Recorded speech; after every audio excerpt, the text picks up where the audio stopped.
And so you guys are aware.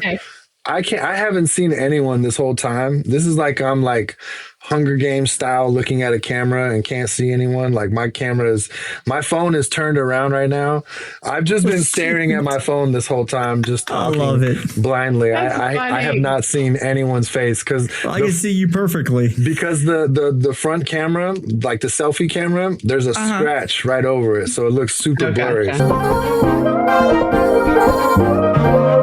Once upon a time, they called me brilliant, but went low face. Tell me where that go. I was so lost on my research, me cursed, my heart became a black hole. I got in tune with the melodies, it started telling me congrats, bravo. The notes to me by the hand, we did a little dance, it grabbed me like lasso.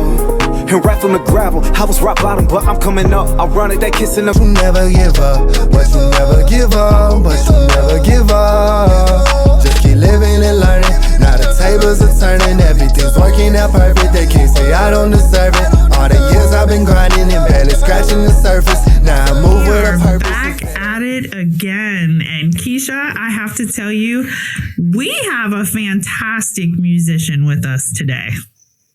I'm excited. I know, it's amazing. So we have Z here, who just finished an event and was able to come on. So we are so excited to have you on here. Thank you, Z, for being able to come on. We appreciate it. So I met Z in Pensacola, Florida. Like we talked last season, and people know I'm a big comic, I'm a big anime nerd. I love all of that stuff. I love the cosplay and all of that. So that's how we met. I met you 2 years ago at a little anime con that was hosted by a church. It was in the church building. And I remember walking in the room and I'm like, these people got it going on. They got it going on here. And it was so cool. And I have to tell you, at that time, I really didn't know a lot about anime rap. And so if you want to start, like, tell us what exactly that is. Like, what is that genre? So I can give you guys two separate definitions, which I feel like both is a good breakdown of it. So anime rap in itself is a subgenre of nerdcore, which is also another subgenre of hip hop. And instead of the main focus of the lyrics being about the singer, it's focused more within the fandom, the universe, or a specific character from anime. My buddy Mac Ro, me and him had a conversation about this maybe literally like the other month. And our best description of this will probably be like Disney music. It's like everybody is in love with the soundtracks. You know, for example, like Lion King, Hakuna Matata.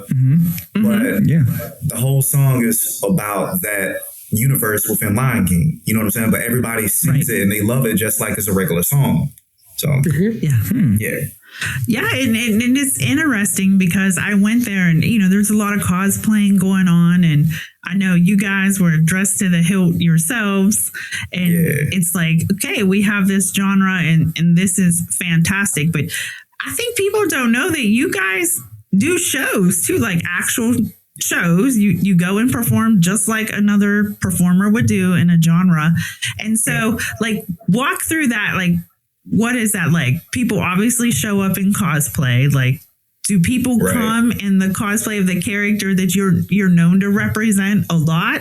Or is it just all over the place? It's a little bit of both. It's all over the place. But for the core listeners, they do come intentional, especially like the One Piece based cosplayers. They will normally show up in Zoro cosplays. I've even seen some Okaroon cosplays, but it's quite interesting because this genre is just now breaking to the forefront of, like, I guess, internet mainstream.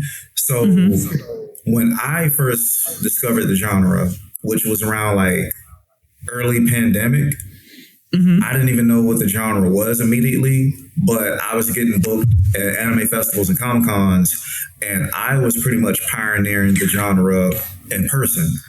I wasn't the first one to like perform anime rap, you know, at a venue or somewhere, but a lot of the people that, you know, became my listeners, they discovered the genre through me, and it was through other attendees throwing around the word nerdcore is how I had found out about the genre. And I decided to look it up one day. I was like, wow, this is a whole genre, and I had no clue. I was dabbling around in it the whole time, and from there, that's how I pretty much met like other talented artists like None Like Joshua, Mac Ro, Black Diamonds. All at the time, all of us were Florida based, but that's even more of a testament of what I'm about to say is like, there's so many artists within each given state. And a lot of these artists don't even know about each other, but we're all making this nerd-based music. And it wasn't until I had put up a tweet one day when I had got booked for, I think, my second or third year at Anime Festival Orlando. I was like, hey, I doubt anybody's going to respond, but if you're within the Central Florida area and you make anime-style music, please drop your name and a link to your YouTube or Spotify. And literally like 12 hours later, I had like 20, 30 comments, and I was like, wow. I just found this genre and I had no clue it was this many artists within this state, let alone just online, period, making this music. Yeah. That's fantastic. So it's like this community and then you guys are starting to come together, and I know it's coming a lot more in the forefront of music, and I hate to say this way, but you'll understand this, like it's being taken more seriously now. Like it's come out of the infancy stage, and it's like, we're here, we're not going in, we're not leaving, we're not going anywhere. We're here to make the music that we love and that these people understand. Cause people get caught in that nerd, and I'm like, look, this is some fantastic music. I mean, we featured one of your songs on season 1. We loved it. We loved the song. We loved the video. We're like, this is like fantastic. And you guys even make videos like music, like MTV music style videos of what you're rapping about, which I think is amazing. And I know you touched a little bit, but when did you know? So you were a singer before you got into anime rap. And so talk about that a little bit. Like, where did you start in music? How did you come into music? And then what really shifted for you in that? Yeah. I think I've told this story so many times. Okay, so for those that is just now discovering me through the nerd-based music, I'm from a very musically inclined family, the Waltons, and my father alone, he was a traveling gospel and soul singer. So I've always been around like adults making a living from entertainment. And my father's brother was one of the first black signed artists to a rock band, I think in the 60s or 70s out of Central Florida, Western Prim and Blacklash. So a lot of my regular music was kind of inspired by seeing them, but I took a twist and went the urban route with rap and hip hop. And it was kind of like a rebellious stage of mine because, like, due to my dad being a gospel singer, hip hop was not allowed in my household growing up. Anytime he heard me and my sister playing it, he would turn it off.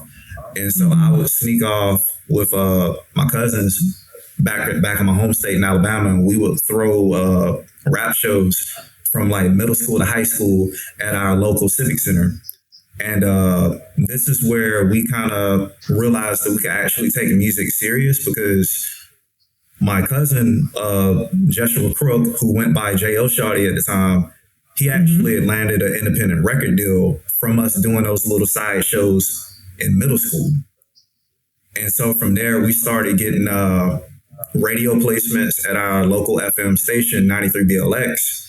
And fast forward, we graduate high school. I end up moving to Florida. And this is kind of where my music career took off to the next stage. I was being an opener for a lot of major signed artists like Yin Yang Twins, Chanel West Coast, Riff Raff. A lot of those people were traveling through Central Florida, and I was just getting picked up on their tours and, a lot of the local music festivals like Changeville and everything. And how I pretty much made that transition from mainstream music and the nerd music was pretty much due to the pandemic. The pandemic had shut down a lot of the festivals and bookings that I was doing full time. And it was Comic-Cons that opened their doors next to kind of keep my whole performance circuit going. And yeah, that's how I kind of just dove full force into the nerd music just by venturing into Comic Cons. Because my first Comic Con might have been at like 2015 in Orlando. I think it was Anime Expo, and I remember my first hour at that Comic Con. I was just like, wow, this is so dope. Like, cause I didn't know anything about conventions. I didn't know that was a thing. And I especially didn't know about cosplay.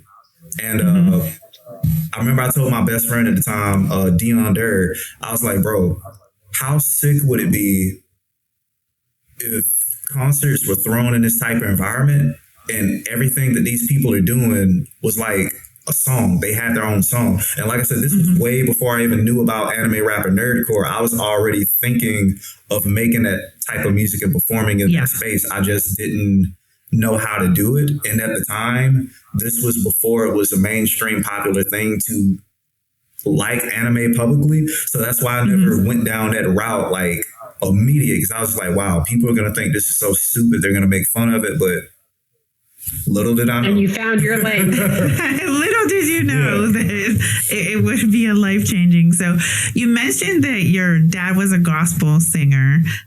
Yes. Is your dad still with us? He's still alive, your dad? In 2016. Got it. So did he pass before you got into the anime part? Yes. Yeah. We're sorry for your loss, but I was curious, from that musically inclined family, have they come around now and been like, hey, you're pretty dope? Like, we get it now. Yeah, we get it now. Oh, yeah.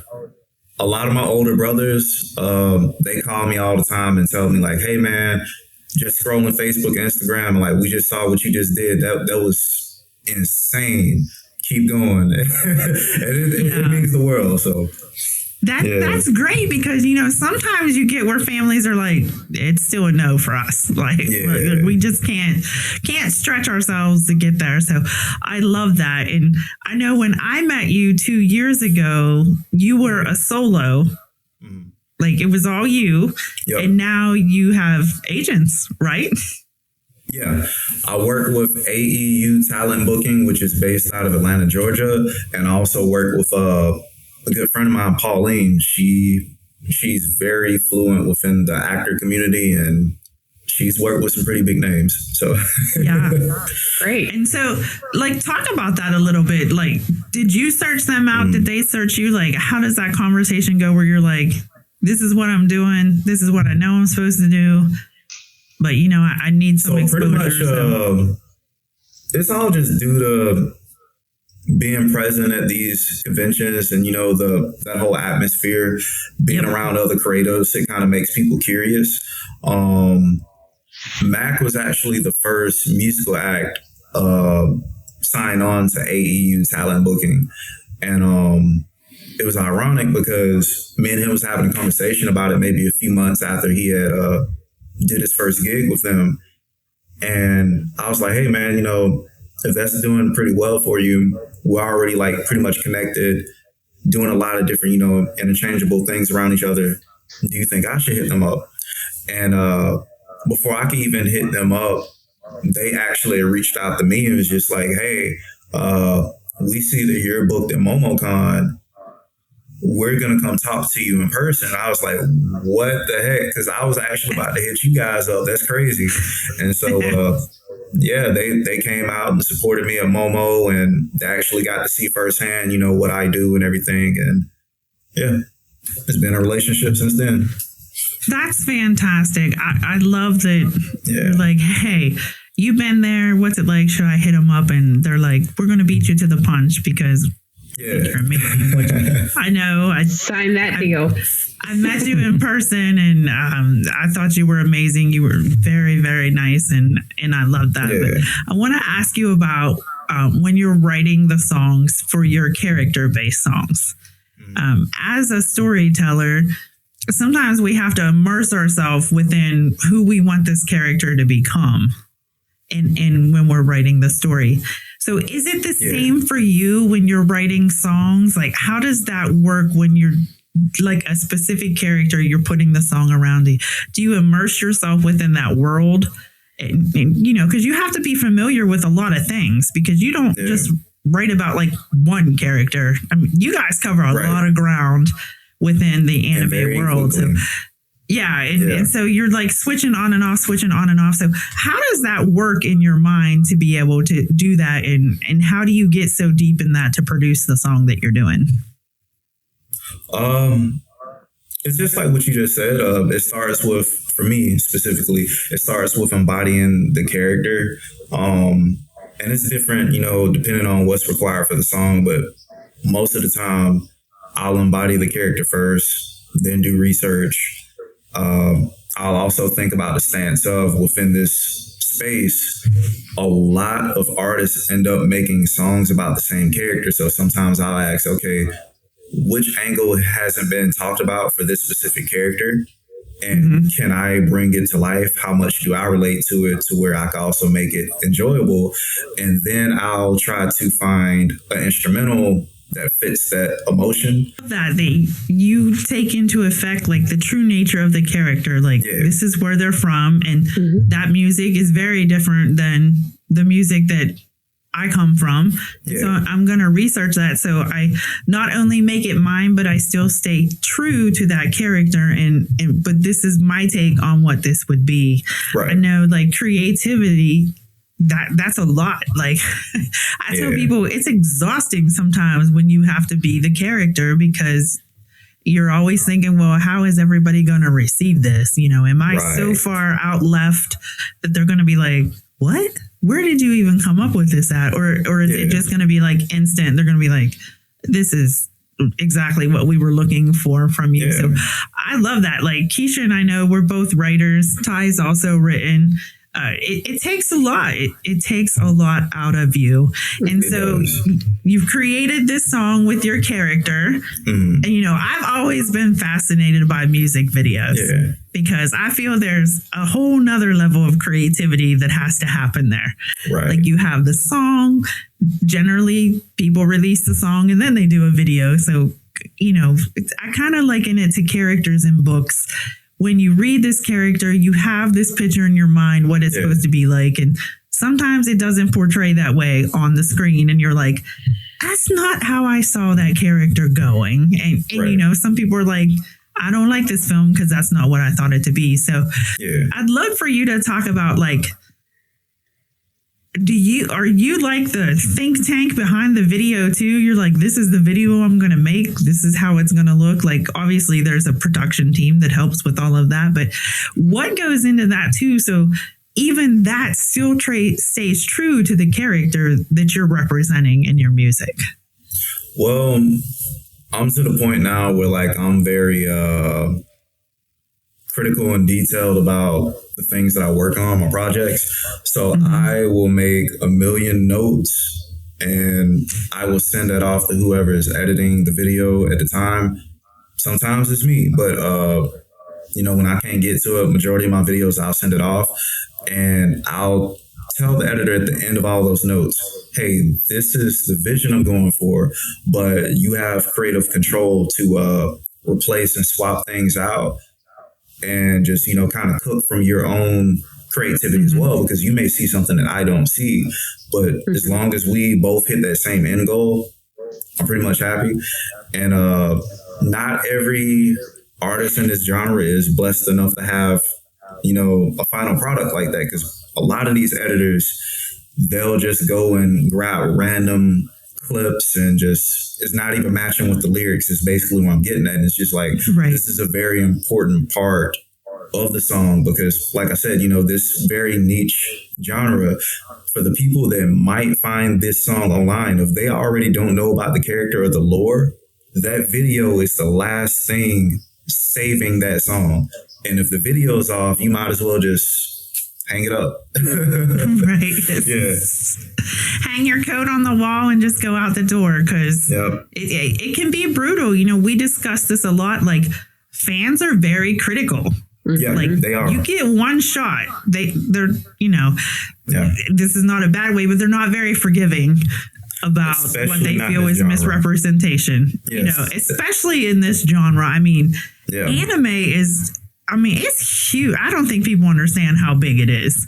And you know, there's a lot of influence in that, and people expect it to be at the caliber that they expect it to be because it's what they expect. You know, they're in this world and they're cosplaying. And so I get that. It's a lot of pressure. It is a lot of pressure, not only to perform by writing the song, and then you have the pressure of making the video worthy of the song.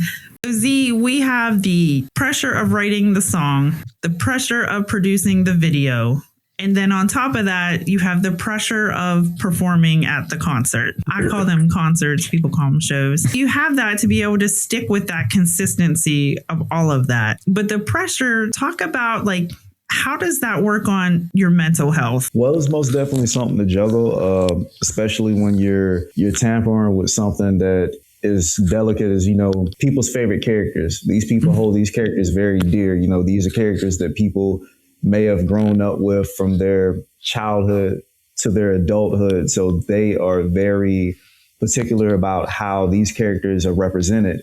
And especially if they don't have any attachment to you like they do with these characters, sometimes people don't really want to hear what you got to say. And then you have other people that may resonate immediately with your take on a specific character.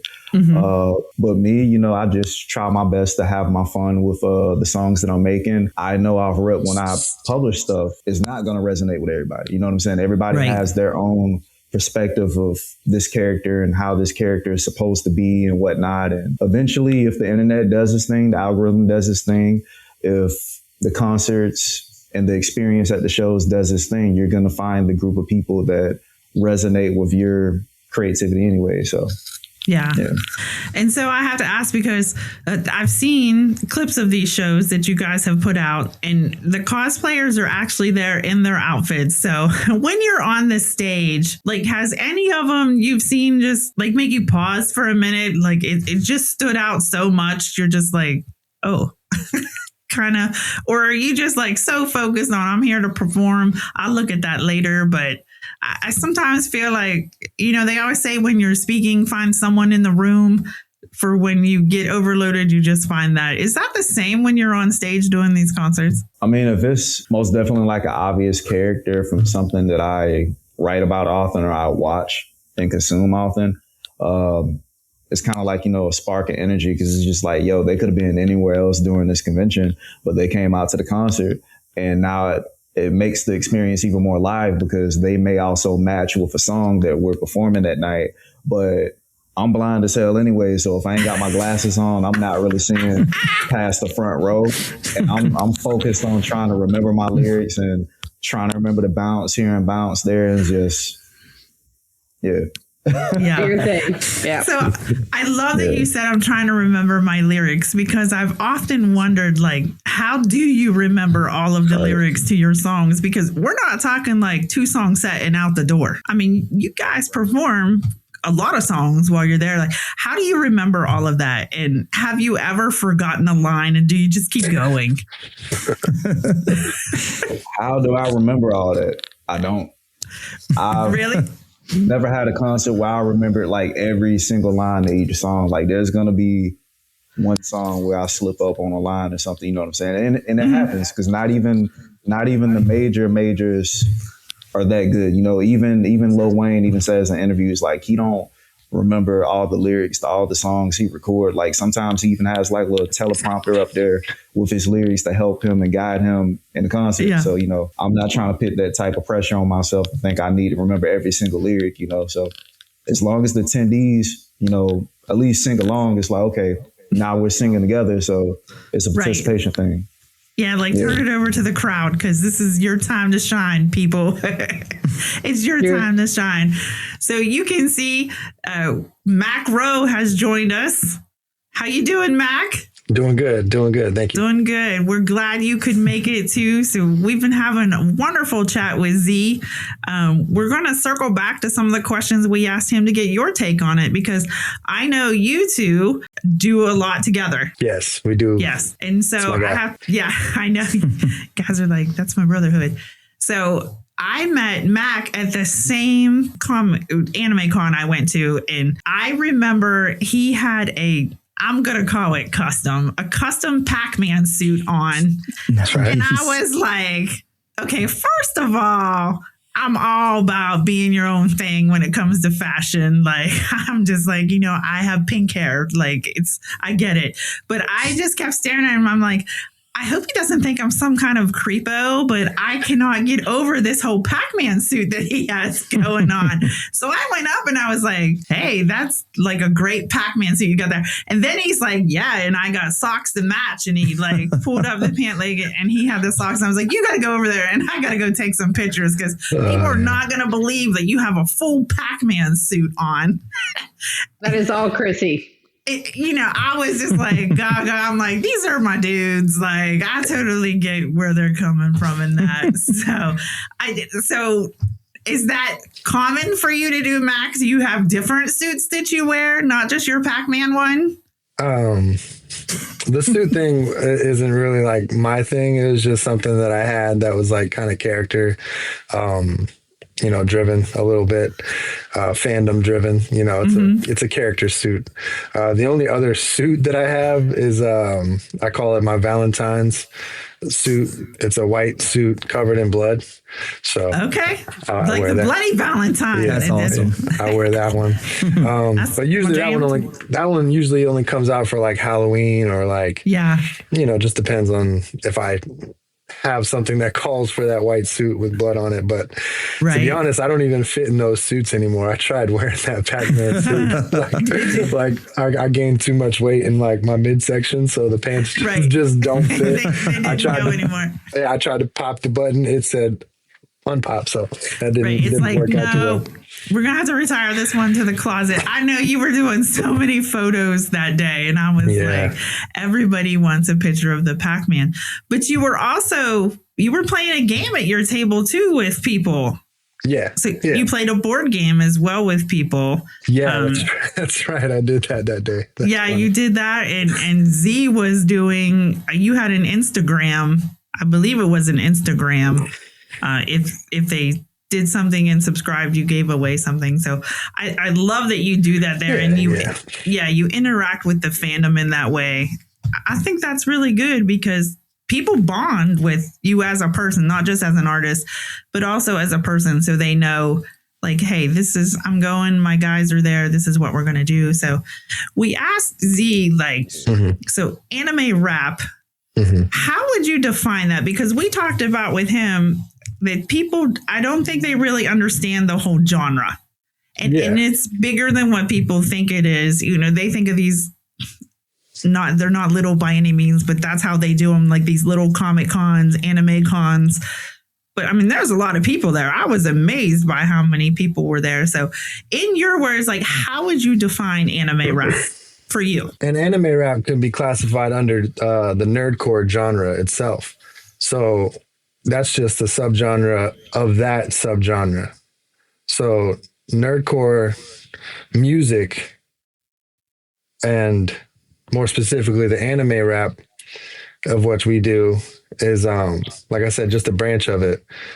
But I'm going to touch more base on nerdcore music rather than specifically anime, because that gives people who don't know and aren't familiar, a better understanding of the entire idea concept. But basically it's like this, and I'm sure Azazus has said something similar, but it's literally anything. It could be any type of fandom, video games, anime, movies, pop culture, anything really. It doesn't have to be, it's not one thing, and it can be everything essentially.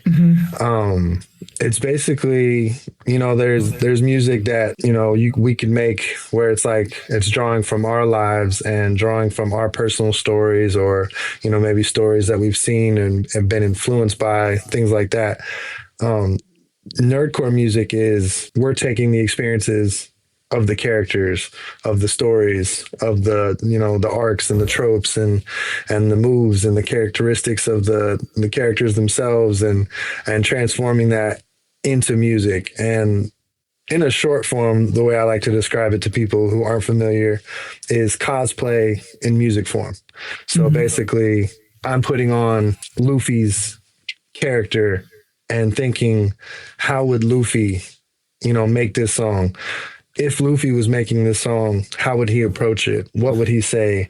But also also at the same time incorporating, my personal abilities and of, being able to write and be technical and lyrical and all those kind of things. So it's just finding a balance. But also to wrap this little long-winded tangent up would be think. People can think whatever they want, but at the end of the day, most people love Disney, right? Well, that's, hearsay, but I love Disney. Disney music is nerdcore. At the end of the day, like, no matter how you want to describe it, like I said, it's a character-driven song. So it's like almost every Disney song, like in every, like that's a song made for this specific cartoon that encapsulates the emotions and the characteristics and, all the motivations that are, catered to that story. So it's like, we're doing the same thing, and it's like, one day we would like to be on these types of soundtracks and stuff like that. So that's really, I never thought about that. Yeah. Honestly, either, that's true. Is that true? Like that's wild. Yeah. I didn't know that. Yeah, it's true. I mean, for recent example, think about if you've seen it, the movie Encanto. Almost every single song was about, Luisa, the strong one, singing about how she has so much pressure to be strong. The beautiful sister, Isabella, she was so pretty and everyone expected her to be perfect, but she's like, it's so stressful and so anxiety driven to be, perfect all the time. And, so it's like, those are songs made about characters, but they sound great and we can relate to them. And that's what nerdcore is. Yeah. And it's funny that you did Disney because that's where Z went too. When he was wrapping up his answer, it was Disney. Yeah. Me and Zay, we've had these podcast conversations just amongst ourselves on phone calls a lot. So we definitely are on the same wavelength a lot with a lot of these answers. Yeah, and I think it's good that you mentioned Disney because people can relate to that. Like Keisha knows that movie because her granddaughter watches it all the time. Yes. This is what I want to watch. I love this. This is what I'm going to watch. And we're like, this is the 28th time we've watched this in 3 days. Well, it makes more sense now that it makes more sense to me now that you explained it that way. Yeah. Azazus said it was kind of like when everybody likes Lion King. Yeah. So I think I can better relate to now and appreciate more the content in which you guys do your music. Yeah. So Chrissy drugged me to Pixicon for the first time, and nice. Not my people. Not my people, but it's okay. I had a great time, and that's what I appreciate about Chrissy. Loving something and very passionate and driven about how she dresses, how she does her couture, because it is different. And she's authentic about it. And that's what I love more so than anything. And I love that she's different. And she's passionate about the music that she likes and the things that she likes and meeting the people along the way. So for me, this is a great experience. And now I have a better understanding. So thank you. Of course. Yeah. You mentioned Lion King, but another great example would be like Ariel, Part of Your World. Like she's speaking from the soul about how much she wants to be a part of this other side of the water. So, and that's what we do. We come up with songs that are like taking that character and like speaking to that character, speaking to the soul of that character. So it's fun. It's trying to find those ways of expressing that character in a musical form. It's a challenge, but it's fun. Yeah, I love that. Like making that analogy, like people can understand, like it's a real deal. It's a real genre. Like it's just as big as what Disney does. I mean, the fans are there. It's all that way. So I love that it's getting more traction now than what it has been in the past, because that is becoming a thing. Like anime is making its way into the mainstream, even on the movies, and they're going to the big screens, like you said, and doing that. So I love that. So, but you know what? Go ahead. To kind of touch base on why it's getting a little more attraction now, or just, you know, maybe one reason is while it was still an underground thing, it wasn't really pushed to the forefront of trying to make it a cool sound. Like the original Nerdcore that came out first, you know, it was a lot of it was parody music. So, you know, people didn't take it further than just, you know, it being like a joke, you know, something to laugh at online. But through the birth of anime rap, you know, when it transitioned from Nerdcore to anime rap, a lot of the songs became a little more mainstream detailed, to where even if the people didn't know about the fandom, they could listen to it because it sounded like a regular song rather than just a parody. That's true. And I find that people, when they come to love a character, they can just imagine being the way the character is, feeling what the character's feeling, and they're very passionate about that. And I love people that are passionate about their craft. That's why I've always been fascinated by cosplayers, because I know what it takes and how much investment those people have in their costumes that they do. And I always have a good time. I'm getting a picture with that one. I'm getting a picture with that one. I'm getting a picture with that one. And I know who they are. Like, I'm getting a picture with these musicians, because I think people need to be taken seriously for the craft they do. Even if we don't understand the craft, they still need to be taken seriously because you're passionate about your craft. So I love that you did that. So Mac, how did you get into anime rap? Like, did you do music when you were younger?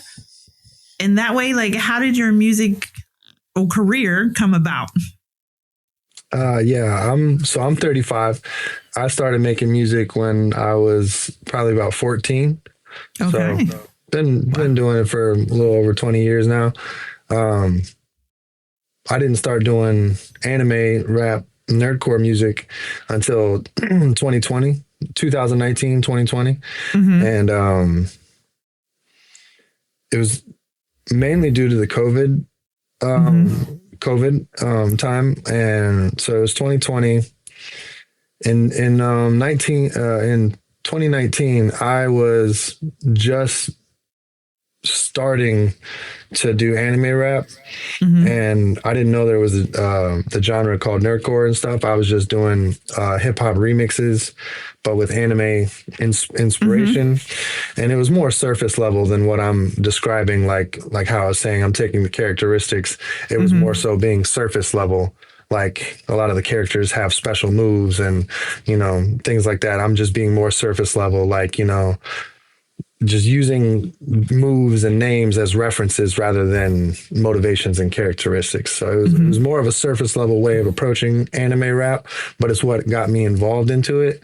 And I found that community through then and through that. And, you know, it blew me up on TikTok, which was really what got me interested in it. Cause, you know, like I said, I've been making music for 20 years and I hadn't seen the success that any artist is, you know, hoping to gain within that time. And I've done, you know, pretty much everything an artist could do within their area without, you know, a lack of a team, resources and funding and all those kind of things. So, you know, I've pushed thousands of physical copies of CDs back when CDs were still a thing. You know, like I was out there hustling the streets trying to get people to buy the CDs and stuff. So I come from an older era. So does Azazus. We come from like the pre-digital era of making music and promoting. So having that foundation and then coming into the digital age has kind of been a struggle. But yeah, like I said, seeing the success from the anime raps on TikTok allowed me to transition over into nerdcore once I found out about it. And I just dove headfirst into it. And I have seen more success within my career through anime music and nerdcore music than I had my regular music for my entire career. And just to put that in perspective, I had maybe 400, anywhere from like 0 to 400 monthly listeners on Spotify. And, you know, I was putting out music consistently, and I only had 400. But you know, since I've been doing this, like the entire year last year, and mind you, I only dropped one song, and that was in January. I haven't dropped a song since January of last year, and my monthly Spotify listener count is still sitting at like anywhere from like 3,000 to 3,500. And wow, that's amazing. That's the gap, and it's like, you know, I'm proud of that number, but I've got friends who are hitting, you know, 135,000, you know, 500,000, you know, 50,000. So it's like being surrounded by, you know, all my friends who are doing so well. It's like, just gives me so much more motivation that, you know, I'm in the right genre, and that threshold is just so close. You know, the door is almost open. So me and Azazus and I are just, you know, just hustling and grinding until we can just break that door down. That's where we're at. So it's coming. It's on the way. It's on the way. You're becoming. What was your genre before anime? You are. Before nerdcore anime rap. What was your genre before that? Just rap and hip hop. Just rap and hip hop. Yeah. Like the song that I sent you, Circles, you know, that would be pre-nerdcore Mac Ro. You know, that's just regular music, like I don't know, I preach a lot.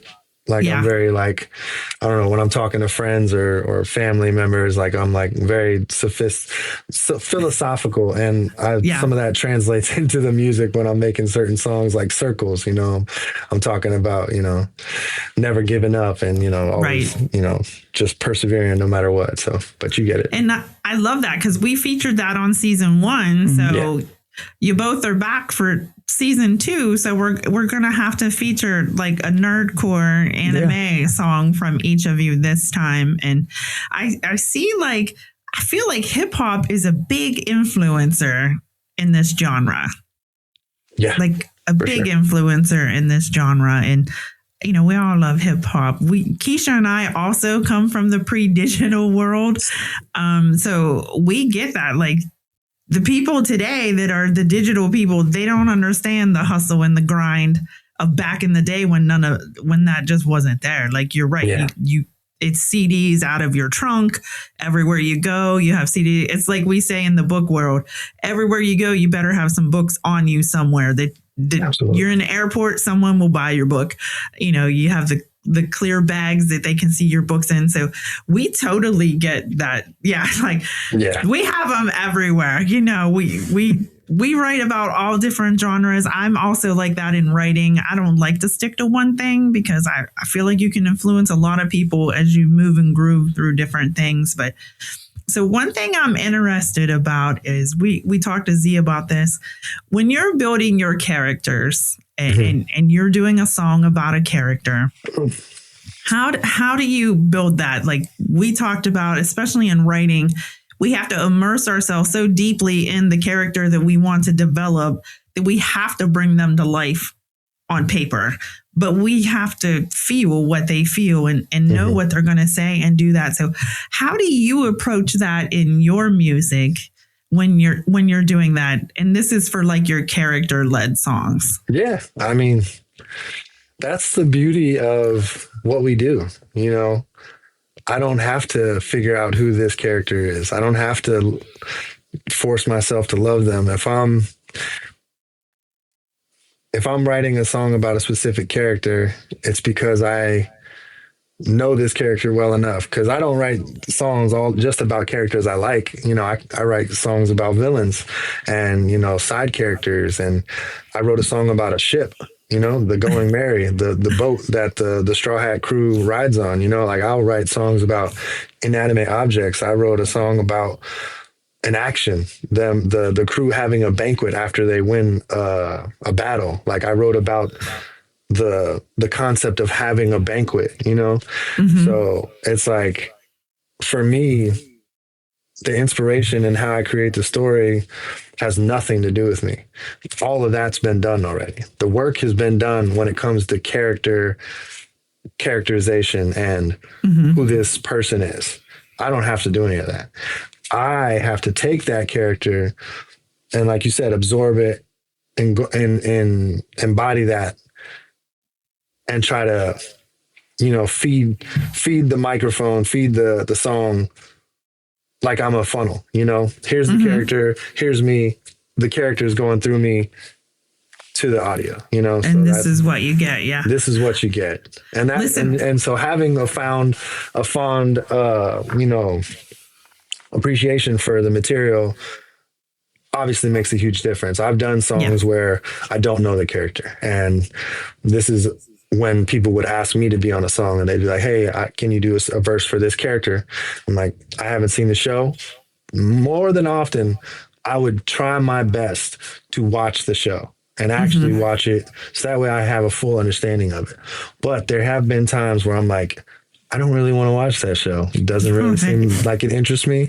So I will Google Wikipedia, and I will read everything they have online. I'll even watch a 5-minute, learn about this character in 5 minutes. Sure, let's do it. And I'll learn enough about that character to be able to be like, okay, here's the song. So I don't like doing it that way. It's easier to make a song when I know that character like the back of my hand. Right. When I have to research the character, it's more of a forced, song. But even then, I'm still able to put out quality content. That's just because of the 20 years of experience in music. So yeah. Well, yeah, you're great at your craft. And listen, I love a good villain. Oh yeah, me too. Love a good villain. Me too. It's like, yeah, I'm kind of siding with the villain in this story. Like, I like them better than the lead person. So I love that. And a lot of it just speaks to how in tune you guys are into your craft and just your ability, your talent and ability to be able to do that, because you as well, obviously don't stick to one. So you're just jumping around all these places.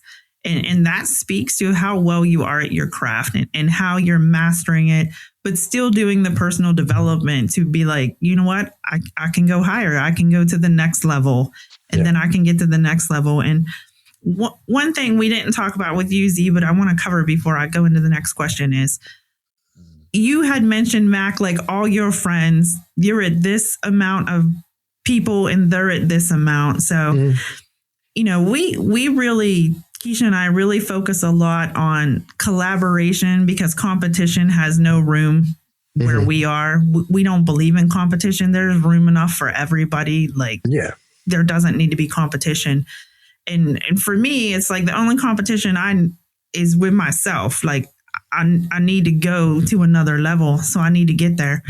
So can you, and you both can answer this question, like, do you see a lot of that, or do you see, because I know the music industry, especially the hip hop rap, has always appeared to be from the outside a very competitive base thing. Like, he's got that, I got to drop another record, I got to do that, I got to, there's dissing here and dissing here.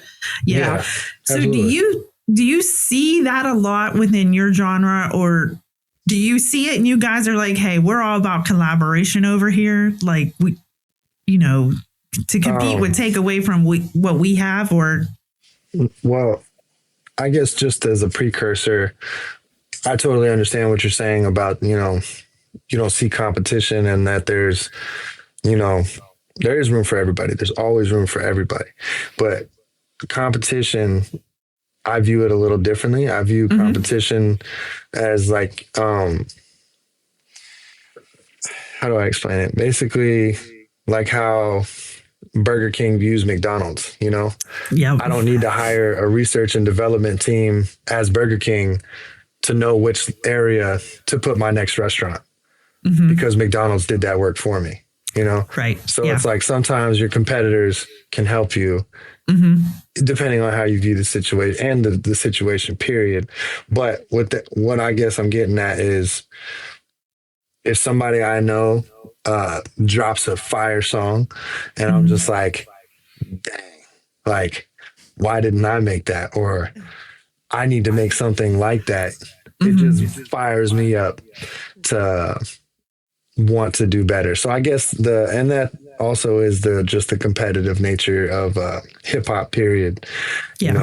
Most other genres don't have that type of combative one-up each other type of landscape. But I don't know. I think competition amongst great brands and artists does nothing but create a better more music for the fans. Like all of the fans get to hear. Figure something. Sorry, I'm hearing myself twice right now. I feel like that's okay. You're fine. It was throwing me off for a second. I get that when I'm in my heavens. I'm like, oh my, it sounds weird to hear myself. It's like a delay. That's a good view. Like, because I feel like the music is, that genre specifically leans heavily into competitiveness. It always has. And now, how do you feel about that, Z? Like, do you view that the same way? My own personal take, I don't like competition. It kind of messes with my creative flow sometimes, because for me, like, it puts a lot of pressure on my stuff. So, like, I guess for me, I try to compete with my prior song. If it did good, I'm trying to beat it. If it was terrible, if it was a flop, I'm trying to make the next song the new bar to reach, for me within that month, because anime rap and nerdcore is so fast paced. Like, we're trying to keep up with new video games. We're trying to keep up with the latest, manga chapters, the latest season of whatever is out. And it's so many people dropping songs about the same thing. It's kind of like what Mac just said, sometimes it can be a blueprint. It's just like, okay, this is how they approached it. This sounds dope. I wish I would have made it, and we may give our own take or stab at that. And then other times it can also be a saturated thing. Is almost like you're racing to be the first one to drop about that character. And a lot of listeners in this space are kind of bandwagoners, if I must be transparent. Sometimes there's that core niche of people, like, if they get to drop something first, it's like they don't even want to listen to the other songs, by X, Y, and Z afterwards. But there's that constant drive to be better, and But is there a lot of collaborative effort between anime rappers? Yes, like, and no. Multiple people on the same. Yes and no. We have ciphers. I mean, those are probably the most successful creative spaces. But even then, it's like everybody kind of has their own core group of people that they collab with within this space. And not often do they venture out, even though everybody knows each other in this genre space by now. But I'm sure it's just like the book community where, you got this group of writers and, you might know a couple writers in that group, but this is more your group over here. So you're working with these people more exclusively. It's not that you wouldn't work with somebody over there, but it's like, I'm not going out of my way to go work with someone in that group, or vice versa. So that's true. We do see that. Like, you're like, these are my people over here that I work with all the time. And there's that trust level. There's that, like the peaceful area, like, these people, there's no craziness happening, the expectations and the responsibilities and all that. So I do agree. Not that I wouldn't go over here and work with someone, but if I had the choice, I would stick with my people over here. Because another quick thing about our community too is there's disparaging gaps of skill level. And everyone's in like the online community, everyone's kind of on the same playing field. So it's like you have to have your own discretion. Are you going to work as an established, publisher, author, editor? Are you going to work with someone who said, hey, I have an idea for a book, never written one, haven't even jotted down a single piece of a word on paper, but I have an idea. Will you work with me? You might, and this depends on the case and the person, how you met, all this. But if it was just some random person off the street, you're more inclined to be like, probably not.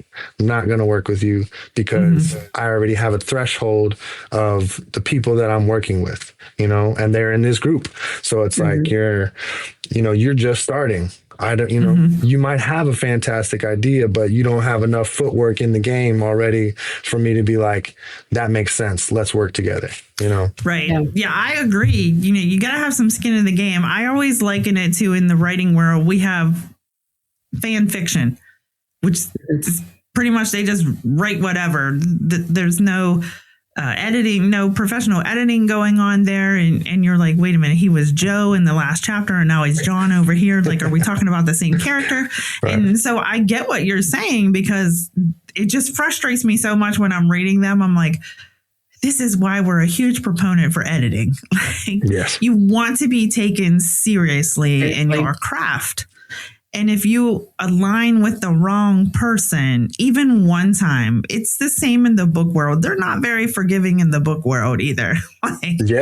You can do 100 books and 99 of them are fantastic. And they'll be like, but I remember that one you did where you probably should have just said no to that whole project, So, and they have that. So in that way, we definitely understand what you're saying.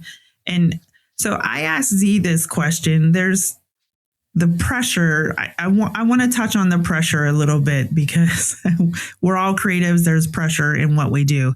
So you have the pressure to write the song, and then you have the pressure to make the videos, because you also do videos. And we're talking like, this is the only way I can get people to understand, like MTV style videos. We're not just sometimes. Like, but most of the time they're that way. You're not just someone's with a camera all over the place, and there's structure to that. And so you have that pressure to do that, because you still want to pay homage to what you're doing. And then you have the pressure of performing. And it's a lot of pressure. I know we put a lot of pressure on ourselves. What does that do to your mental health through the whole process? And I guess this question and this type of answer just comes down to who you are as a person. Because Azazus and I, we're in the same genre, but as who we are as people, we're vastly different, Like he said just a minute ago, he sees competition more as like a negative thing, where he's just trying to compare it to himself. Like that just adds too much pressure, thinking about what the next person is doing and stuff like that. And it's, so for me, when you even mentioned, the pressure of writing the song and the pressure of, doing video and being on stage, me personally, I haven't experienced pressure to do any of those things in a long time. Okay. And that's just me personally. Yeah. I don't know why I would feel pressured to write a song or make a video or be on stage. And I guess this has to do with just my own self-confidence and security. I know who I am, I know what I'm doing, and I know what I'm trying to do. So it's like, I've done it long enough at this point where it's like, I don't have any doubts. It's not a question of, can I make music? I can make music. Can I make good music? I can make good music. Can I write about anything? At this point, I could do a song about anything. Like there's literally nothing in the world that I couldn't take a day or two and come up with a song about. You know what I mean? And that's just me personally. And that's, who knows what that could be? Could it be from from my parents, from my own personal experiences growing up? Who knows what that is? But I don't feel pressured when it comes to those kind of things. I just do it. Just like when it comes to going on stage, you can ask Azazus when I'm on stage, like my friends, they'll be doing a lot of preparation. They'll be getting ready to go and doing rehearsing and thinking about their set. And then me, I'm just like, oh man, we got a show today. That's right. Let's go rock it. And then I go out there and I crush it, So it's just like, I don't know, just who I am as a person. Yeah. I'm the preparation girl. I like to be prepared. I like to have things structured and know that we have a production. We're all on the same page, but we're going to go out there and kill it. Right. Yeah. But Chrissy likes to fly by the seat of her pants, and she's just like, let's just do it. Let's go. Let's go. I'm not that girl. I am that way. Like I can go and I can know what I want to talk about. And then I always say, like, sometimes, I'm very spiritual in what I do. And sometimes I feel like it's like, okay, we're changing up the script. God's like, I need you to talk about this instead. And so I can do a lot on the fly. And I have done it so much, like you said, I'm comfortable in that. I know the confidence that if I go up on stage with what I know I want to talk about, I can perform that kind of speech. But I also know that if I'm walking up the stairs and something different pops in that I'm supposed to talk about, I know that I can do that on the fly because I've done that as well. And I'm confident in the material and the experience that I can draw from my own experiences to make that happen and be done well. And because a lot of people are like, well, how long did you spend on that? And I'm like, when I got on stage, like literally when my foot hit the stage, that's when I was like, here's how this is going to go in my mind. And I just know, because sometimes when you're up there, like you lead yourself off on another tangent, which is really what you should have been speaking about anyways. And you're like, okay, we finally made it here. Like I got it. But there's no hesitation in that. Like I think for me, like you said, it's about life experiences. When I was growing up, things just came easily to me. Schoolwork, I never did homework. I never had to study for a test. I just remembered that stuff and they just came easily to me. So when I fell into the writing world, it was kind of the same thing. Like I can make our fandoms that we do, and I can create this whole world in my head in this character, and I can bring it to life, and I'm confident that I can do it. I can do it in the rough pattern. But I have my own editing team because I'm like, they're better at that than I am.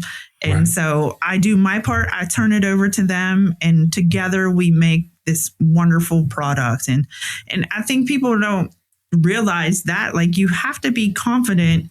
And if you're not good at that part, somebody that is. That's who you surround yourself with. And in that way, like, okay, like I'm at my end, I need you to take this over and we need to make this beautiful together. And I think that's amazing. And I think that really comes from maturity in your craft. Like, know where you stop and you're like, yeah, this is the point where I'm at my 100%, my 90, 100%. I got to find the closer to come in because I'm not good there. And I'm already working on something else. Like my mind is already on my next project. And I'm sure for you, it's your next song, what you're going to do. And so you have to have that. And I think people sell themselves short by saying, I'm just going to do it all myself. And you totally can do it that way. But if you get stuck, you have to have someone you can turn to. You gotta have someone you can turn to and push ideas back. Like, do you think this is a good idea? Or am I like so far out in left field, no one's even going to see me out there? Like I'm so far out of the ballpark that no one's even going to be like, we just can't take this person seriously. Right. And a lot of the way we approach things in these two worlds are really the same. We drive the same way, we create our characters in the same way, and we create our own little worlds over here. And I like that. And, I love how you said I approach things differently. Like I don't have that whole mental health pressure that a lot of people put on themselves. It's not like I don't have certain things, but pressure to make music and to perform music is just not something I personally experience. Yeah. I have my own flaws and my own cons of who I am as an artist. Like I said, I hadn't released a song since last January. One of my biggest downsides would be consistency. Like but I'm all like, and this is what comes back into the pressure. Like I'm not worried about it because I know everything will come when it's supposed to come and everything will happen when it's supposed to happen. And I'm still making the right moves and still moving forward, despite not being consistent with, music releases and content releasing. So, and that's just, I guess, also falls back on an assuredness of my talent and that I have what it takes to make it to the next level. So. Yeah, I love that. So I got two final questions that are going through my mind. what is the craziest thing you've ever seen at a show, or the craziest thing that has ever happened at one of your shows? You want to go ahead and answer that one first, Zay? Well, actually, before you answer that question, I wanted to jump back real quick. I remember you said something about, like, you know, you were on stage and we see somebody wearing a cosplay. Mm-hmm. And it's like, you know, when you were saying that, all I could think to myself is, you know, after your first con, after your second con, you're desensitized to it all. It's like, oh, there's, a super tall, gargantuan man wearing a freaking bikini, you know? Right. And it's like, that's interesting. Not something I would have, seen, you know what I mean? Or whatever, right. Whatever the case may be. Like, I saw an Art the Clown, and then they gave me their Instagram, like, just being Art the Clown. Go on their clown, and it's this, very beautiful woman, and you would have never known that because they're dressed as Art the Clown, and it's just like, right. Okay, like, you just don't know, and so it's like these things are just like, yeah, okay, another day at the con. Here we go. Right. And so before you answer this, I want to ask you, Mac, because I asked you this, like, do you remember all of your lyrics to all your songs in your set? Or are you the same way, like, okay, it's time for fan participation? Cause... And it's so funny you even say that. What was that show? Was it Hizashi? The one in Pensacola? Where we did where I had that hour show by myself, Zay? Was that? That might have been Hizashi. That was Hizashi. Okay. Yeah, it was, because then we did the after party. But when I did the Hizashi performance, and it was like in a church. So I was already kind of feeling weary about that. I was like, some of my lyrics are a little, they're not vulgar, and it's not like it's anything that would be blasphemous to the church. But the dude who runs the church was running the audio for me. And after the show, he was like, man, I am so impressed. He's like, I run the music for the church and everything. And he's like, I have no idea, no comprehensible way to understand how you remember all those lyrics. He was like, you just did probably like 10 songs, and there's hundreds of lyrics in each song. He's like, how do you remember that? And, I guess this kind of goes back to, once you have done something enough, you've said it enough times, you've seen it enough times, it just becomes second nature. Like, yeah, like Zay said, there's moments where I won't remember a lyric or two, and that's maybe when I hit a little dance move or something, right. Or bust a move, maybe do a spin real quick so they can't see my lips not moving, or take a drink of water, whatever it may be, or just do an ad lib, or whatever, just engage the crowd. But the show goes on, and at the end of the day, most people, unless they're familiar with your music, they're not going to be like, oh, he missed the lyric right there. They're just going to be vibing and enjoying the song, unless you make it aware. And I'm a funny guy, so I'll miss some lyrics, and as soon as the song's over, I'm like, damn, did you guys hear how much I messed up on that one? That was atrocious. But we keep it moving, so just trying to have a good time and keep everybody having a good time. And I feel like being honest and, showing like, hey, I make mistakes. I might be up here on stage, but I make mistakes too. And that, makes you more relatable to the people. So it does. Absolutely. So we'll go back to the question, like, what is the craziest thing you've either seen at a show or that at a show you're at, or something that happened in one of your shows that was just like blow your mind crazy? I got two moments.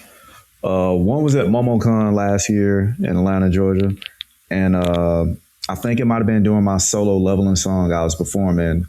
The front row of the crowd stopped dancing to have a push-up contest to the song. Because anybody that knows solo leveling is about, steady progressing. You're just OP. You're getting stronger and stronger and stronger. And like, yeah, they just all just started challenging each other to push up. That's hilarious. And I think the other moment was a Jacksonville con I did. This girl that came up to me during my set and kind of interrupted me in between the songs, and it told me she had actually discovered me from Pandora music. Like, she doesn't even do conventions or anything. She was on her way to work and she just happened to be playing Pandora music, and one of my songs came up, and I don't know what it was about the song. I don't even know which song it was, but she was just like, yeah, like, I'd never heard anything like that before. And so I decided to look up your name.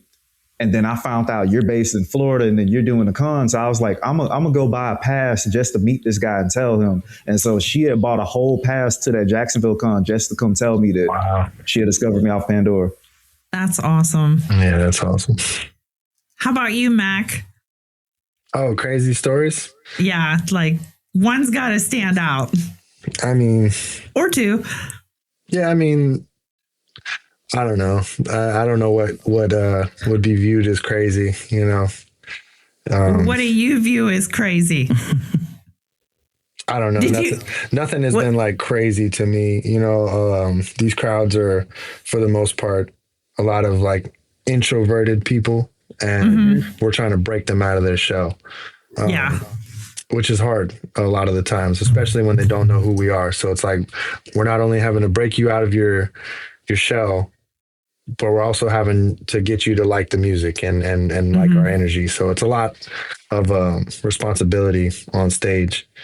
But so no push-up contest at any during any of your sets. Well, I mean, this is what I'm saying. Like, it just, like, I've had girls just start twerking like during you know one of my sets, and you know that's always fun.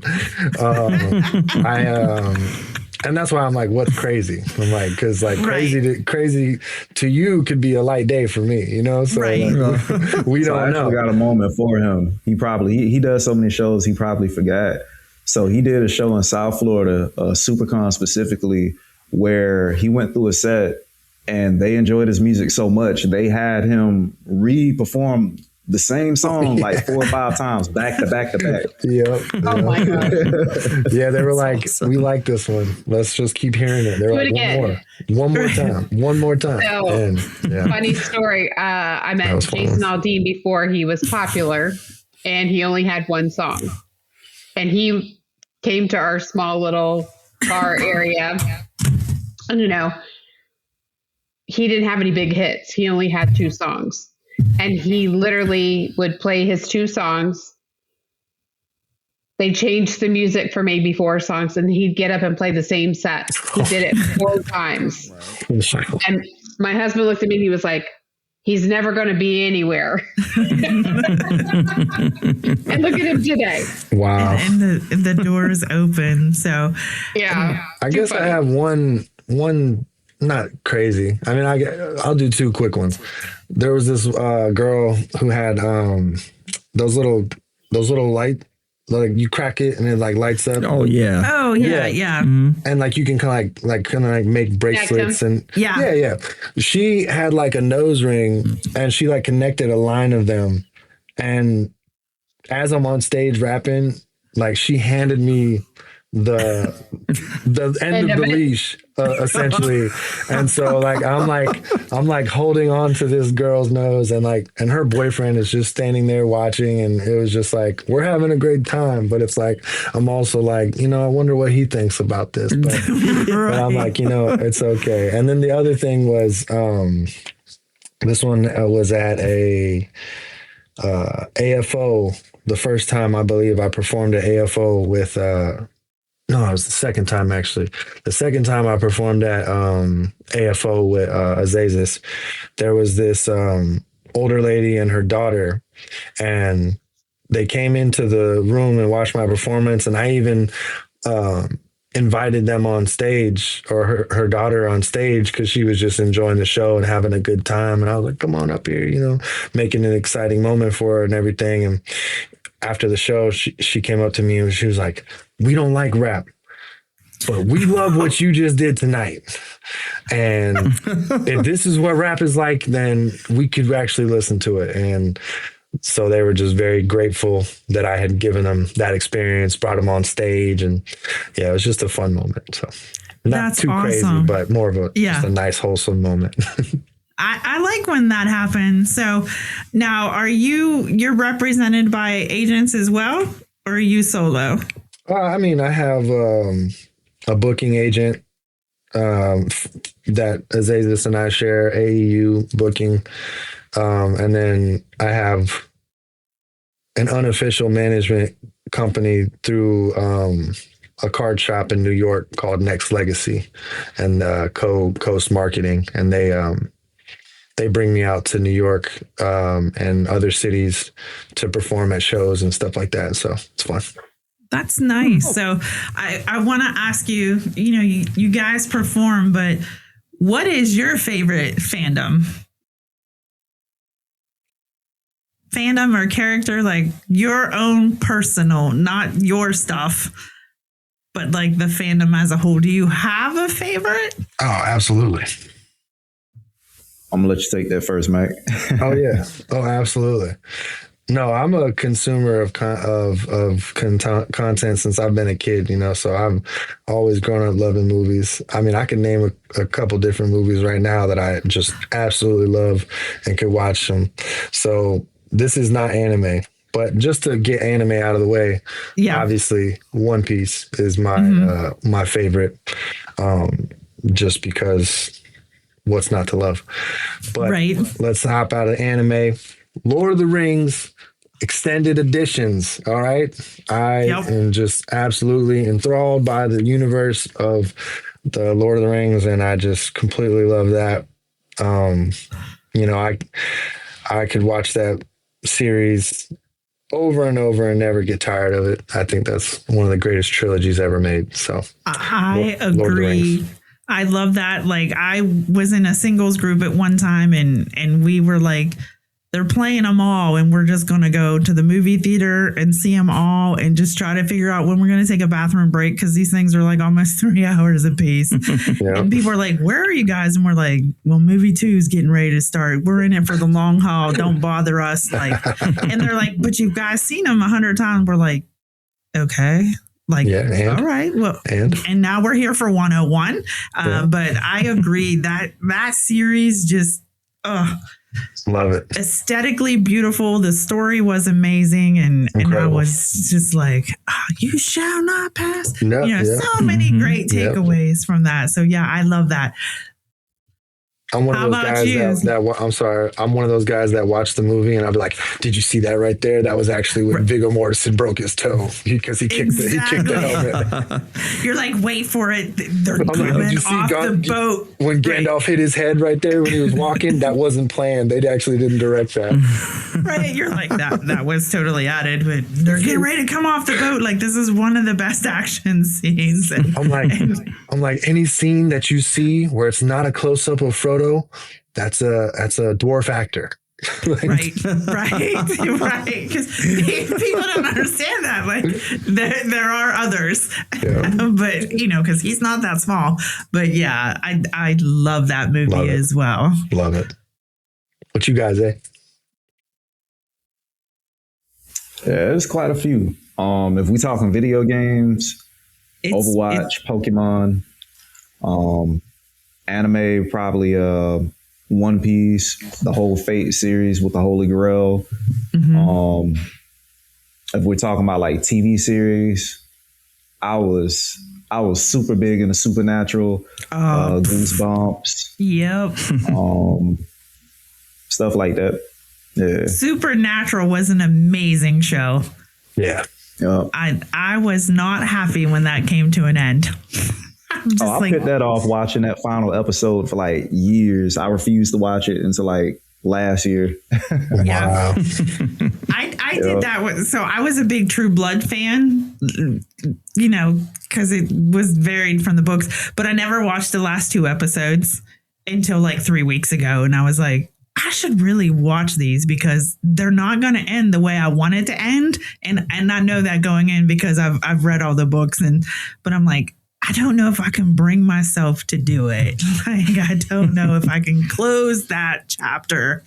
So I get that. And, I love that you mentioned Pokemon, because I tell people, if you don't know anything, like, Pokemon has really stayed the distance, right? Like, Absolutely. It is still the most popular and has the biggest selling power is Pokemon. Highest grossing media franchise in all of history.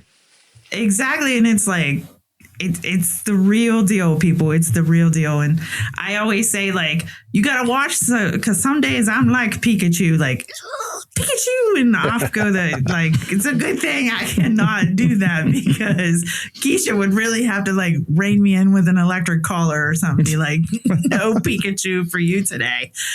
So I love that. So let us know, like, where can people find you? Mm-hmm. And what do you have coming up? Well, I'm sorry. There's just a huge layup right there. Her name's Keisha. My name is Keisha. So this is white Keisha. And so you guys are aware. Okay. I haven't seen anyone this whole time. This is like I'm like Hunger Games style looking at a camera and can't see anyone. Like my phone is turned around right now. I've just been staring at my phone this whole time, just talking I love it. blindly. I have not seen anyone's face because I can see you perfectly. Because the front camera, like the selfie camera, there's a scratch right over it. So it looks super blurry. Okay. So I don't use that camera for things like this. But yeah, so I have not seen anyone this whole time. I've just been like sitting here, That's just crazy. like I love like it. talking Just to listen to myself. voices. Yeah, just awesome. listening. I'm just listening. We're having an audio dialogue, and it's yeah. And I'm sitting this in my is little perfect. closet. Like, yeah, it's fun. Oh, but back to Keisha real quick. So when you said Keisha, but before that you said Pikachu, that's a layup for a Keisha Chew. Like you have like the nickname. Keisha Chew. Yes. It's laid up right there, Sorry. That's a rapper brain. Like you just connect the dots. So just We'll have to create you a character, Keisha. Keisha Chew. Okay. Keisha Chew. Because Pikachu says his or her name like this, like Pikachu. So it's Keisha Chew. You know what I mean? Like, That works perfect. like all the syllables are there. So sorry. That's got her also own name. my ADHD brain. That's okay. I got or it ADD, too. whatever. I love it. That's great. I do too. Yeah. But Matt, where they can find you at, bro? Huh? Where you can Where find can me? they find you at? Must be Mac. MUSTBEMAC. So because it's you listen to a song and you're like, damn, that guy killed it. That must be Mac, So that's I love it. that's awesome. that's how you phrase it. Because That's a power move. my username used to be Who is Mac Ro? And I was like, I don't like that people have to question who I am. Yeah. They should just know. Yeah. So I was like, yeah, that must be Mac. So That's smart. that's why That's I went with awesome. that. So- yeah, that's fun. I know you're on Instagram. Yeah, I'm everywhere. Under Must Be Mac. I keep it uniformed. Smart. So just Must Be Mac everywhere. Or Mac Ro. But it's a lot harder to find me under Mac Ro, obviously, because there's so many things that are macro. But you just type in Mac Ro with the space, MAC space RO, and I'll typically pop up because I have been doing it long enough to where it's like I do pop up. So Yeah. And what do you have going on? Like, what's coming up next for you? I mean, right now I've just been kind of dealing with life and trying to get life on track. Because I guess when there's not pressure for music, it's just pressure that comes from life for me. Yes. Yeah. Like responsibility to make sure bills are maintained. And if I'm not where I need to be in life, like trying to be creative for me is just like a non-existent thought. Like it doesn't work for me. So I have to the wheels have to be turning in life for me to be able to focus and be creative. So as far as what's next for me, I have just gotten those wheels turning.